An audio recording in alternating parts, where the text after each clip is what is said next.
quiet revolution is taking place in the education sector. Slowly and gradually, it is sweeping across Nigeria. It started in Imo State and it has started going around. And our prayer is that that positive thing will get to the whole of Nigeria, will get across the 36 states. You are welcome to Hot Talk on Southeast Reporters. We are going to put our searchlight, beam our searchlight on the education sector. And with me in the house is Chidi and Nnamdi. Gentlemen, you are welcome to the program. Thank you for having me. Nice to be here. You guys. Thank you. Nnamdi, let me start from you. Yes. Something started happening in Imo State, and it has started spreading beyond Imo State. And we pray that it goes far, far beyond that. Can you enlighten us a little? Yes, and over time we saw the practice that was never debated in the education sector. And in all intents and purposes, the practice, in fact, what the practice manifested was just exploitation of parents. It was a culture of West that was guided or named graduation. Then this graduation meant that, because from my own understanding, the reason for graduating is to have certificate or having completed a particular stage of education, year one, especially one who has that presence of mind or that awareness has done a task, an academic task, maybe an examination, or has passed one examination class. This very practice now the graduation. Every nursery, full in pre-nursery, crèche, they are Graduation. and With you graduation ask them, gowns and everything. yeah, and then parents are also expected to pay graduation fees and what have you, even for down. And you be asking, upon graduation, are you giving someone who went to school, maybe to change diaper, or maybe eat account? You're going to give them certificate at that level? It's not in pure exploitation. So Imo State wanted him to address this matter, to claim or even issue a ban on such activity. And then went the extra mile to say even books, exercise books, or books as we know them, or textbooks as we know them, particularly textbooks, will no longer have a single use. Because we have a situation where proprietors and proprietresses will now create this book and then in them also embed workbook to make it a single use, so that the teacher having marked it simply meant that the next person in the family coming will no longer have access to it. But I know in my days, we used to buy book for the family. We say Nnamdi's library, Elebaji's library, or Elebaji's copy. That's the name of the family. Are you from the point? So my immediate younger person or brother or just my siblings would use the same copy. So that practice was making it difficult for parents. And now see, when parents have 4 children, you are buying textbooks that are not usable after 1 year, or that do or that have a single use. They are not transferable. They are not transferable. They are no longer usable after 1 academic session. At the same time, you are graduating your children. Now listen, if you have 4 children, it means in most cases you could be having 2 or 3 of them graduate. And you are paying this out, you are also buying these books.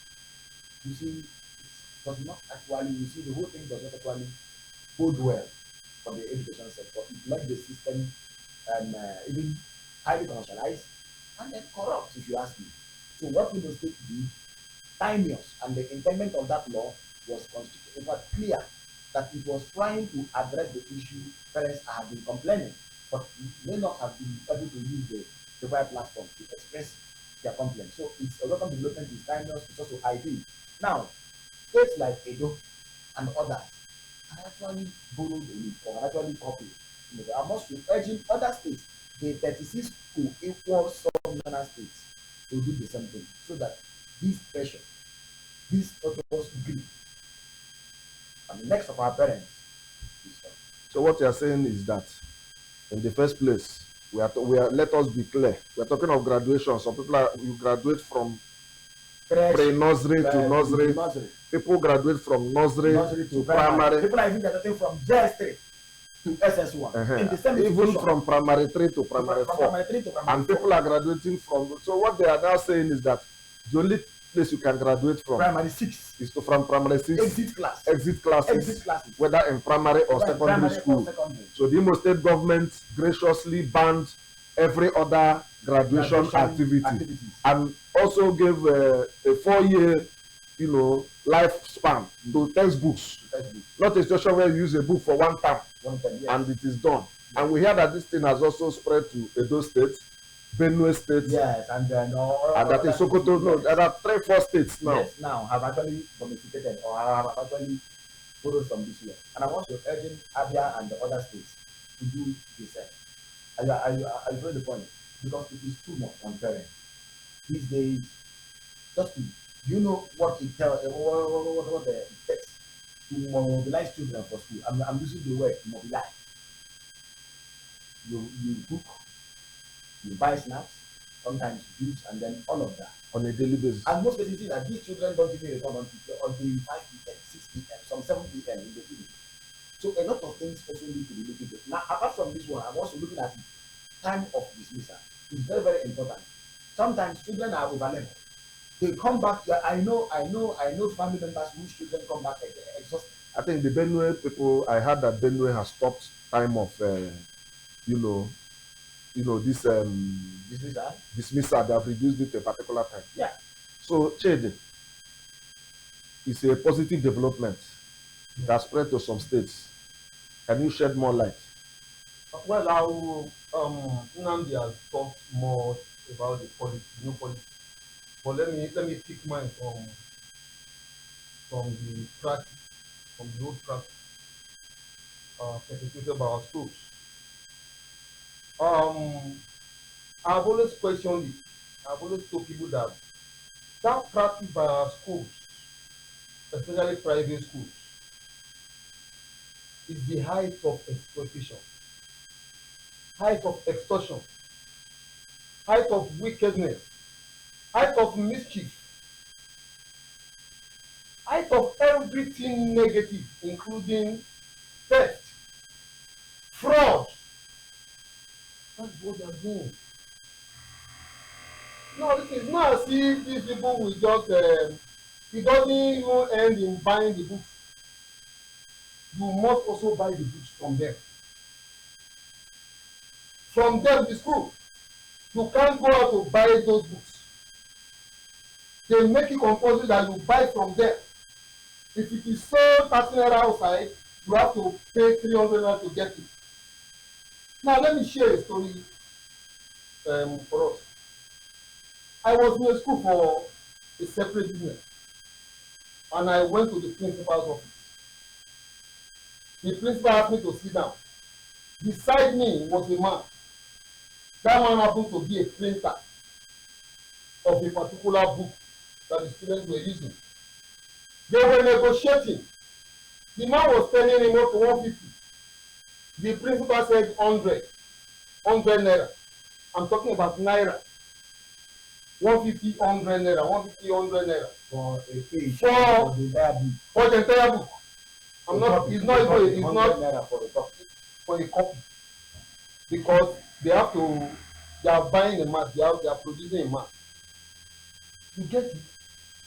Then, while the negotiation was going on, a parent of one of the students was standing at the door,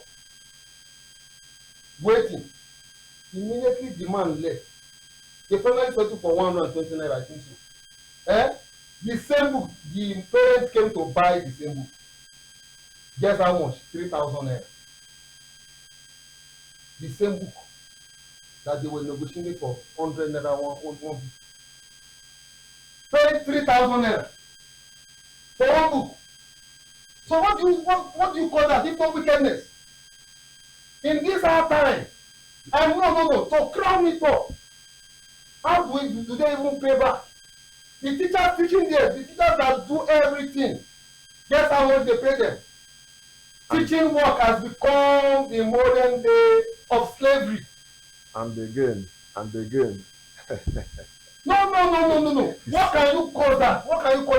Over time, I have spoken about it in various The forums. issue is this: we have to also use this platform to make our viewers to know that it is wrong, because the mind of the parents, the people that are sending kids to school, has been programmed that number one, this graduation is a normal thing. Number two, these books they are doing like this. How can it be normal? Let me tell you, everything normal. It has become the normal. No, I know. Because it has gone. It has happened over time. Everything that is a norm started somewhere. Started from somebody, or maybe one person. Another person copied it. All the grandma, good. And before you know it, it has spread everywhere and become a norm. It becomes a practice, and everybody now sees it as normal thing. Now, sometimes I ask a question. When I see today's children, the way they are made to suffer for just to acquire knowledge, sometimes I ask, yes, by standard. Personally, I know I'm intelligent, I'm brilliant. I did well in my primary school, I did well in my secondary school, I did well in my university. Now, taking myself back to memory lane sometimes, I remember how I went to my primary school and secondary school. It is still 24 hours. So did we suffer this much? Listen. They gave us assignment too. They gave us homework. Listen to me. I'm still talking about the same expectation. That's what I'm saying. Now, these days now, they make it compulsory that you must do class after school. They have stopped it in Benue State. Compulsory for every student. Listen. Wait. During holiday, I was a teacher. Wait. Let me come from the angle of my teaching profession. I don't have you. I'll bring you in again. Yes. What we are saying is that this thing, the revolution has started. That was what I said at the beginning. I know. I said now they have spoken about the revolution. We have said everything. Now let me talk about my experience as a teacher. I was a teacher before I went for service and after I went for service. I taught in schools. Now, when you have only 1 minute. Usually, you have only 1 minute. Okay, we usually have that, and we usually had lesson after school. That's holiday. The one they call someone lesson now. During that time, teachers are paid separately for that. But these days, I'm hearing a new norm now that teachers don't get paid. That is another issue. We are out of time. It is the same expectation. We are out of wait. These coronas are not wicked. They are not wicked. We are out of time. We will come back See, again. we know viewers, we are coming back again. Oh my God.